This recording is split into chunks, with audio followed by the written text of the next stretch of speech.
In this video, I will show you how to fix lag on an HP Victus laptop. First, open Registry Editor from Windows Search and run it as administrator. Navigate to HKE, Local, Machine, then System, Current Control Set, Control, Power, and Power Settings.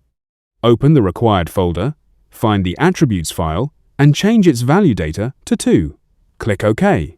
Close Registry Editor and restart your laptop. After restarting, open Control Panel, change the view to large icons, and select Power options. Open your active power plan, select Change Advanced Power Settings, expand Processor Power Management, and disable Processor Performance Boost Mode for both options. Apply the changes and close the window. Finally, open OMEN Gaming Hub.